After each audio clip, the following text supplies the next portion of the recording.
You're welcome to Learning C. Now, today we want to look at decision making in C. This is a new series. Now, every programming language has a decision making statement to support conditional logic, right? So, what is conditional logic? To understand conditional logic, you need to understand logic. So, what is logic? Logic is the foundation of all possibilities in the quantum field. Now, I told you in one of my classes, which is manifestation in reality, the first thing is existence, right? Existence. So this is what I'm actually referring to as the quantum field. So all possibilities exist here.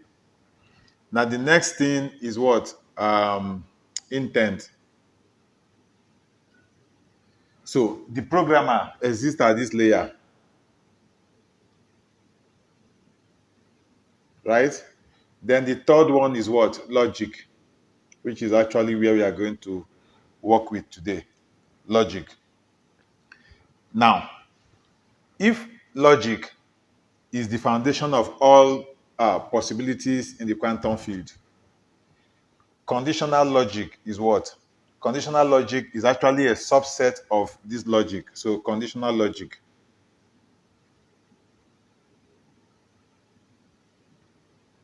Conditional logic is a subset of logic. Now, every programming language has a decision making statement to support this conditional logic. Example of that is what? If, else, right? These are decision-making statements to support conditional logic. Now, a computer program, when you load a computer program into the memory, right, it becomes a process. Now, every process operates within three logic, which is what? Sequential. Sequential logic. One. Two, you have conditional logic.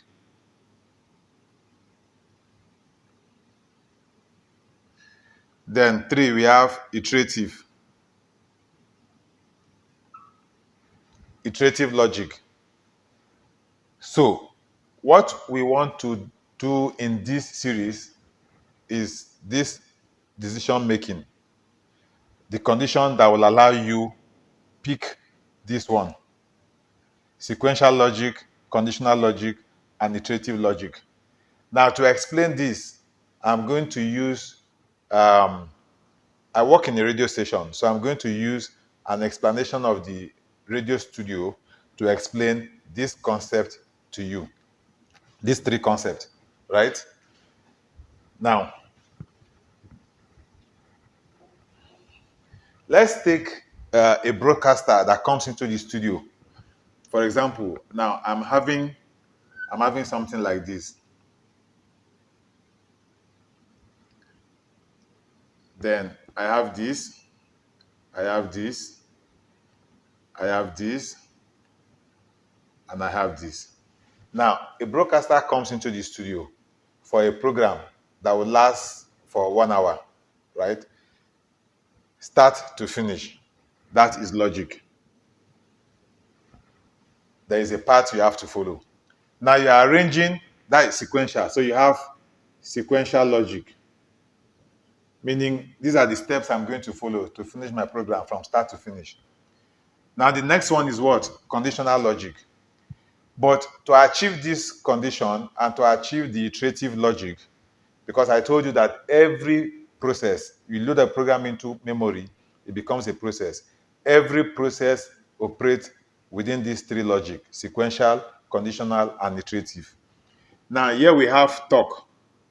The broadcaster is going to talk. Here we have music. Here we have art. That's advert. Here we have maybe just say jingles, right? And then these are the buttons, that is the switches for on, off. Now you have them as feathers. They're just going to You have the button, then you have the volume control. Okay.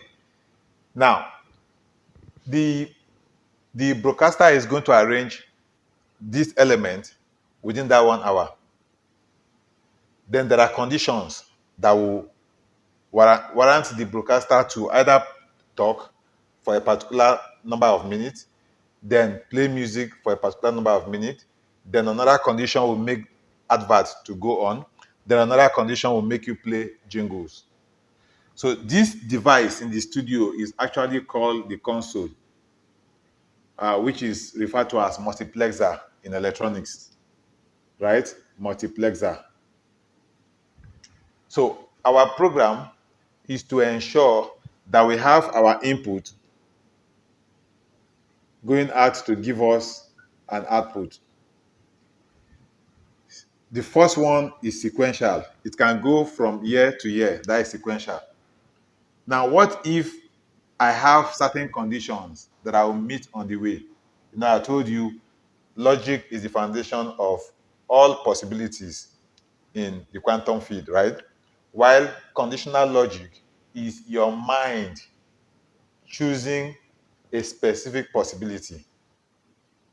So when you have all these input and then you are expected to have just one output, what condition will determine what comes out of this place? So every programming language has a decision-making statement to support this conditional logic. And that is exactly what we want to look at in this series. All right? So we have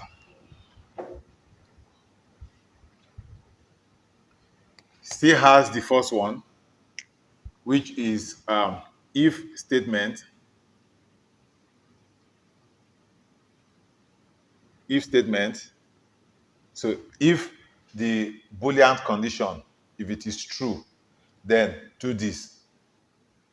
That is if statement. But what if it is not true? What are you going to do? Then a helper was created, right, to support this if. And that is what? Else. Else statement. So if the condition is true, you have something like this. Then you have this. Then you have this. And then you have this. Right? So this is the condition. So if the condition is true, you carry out this statement. If the condition is false, you carry out this statement. So this is statement 2, this is statement 1. If the condition is true, you carry out this one. If the condition is false, you carry out this one. Right? Then you also have the else if statement.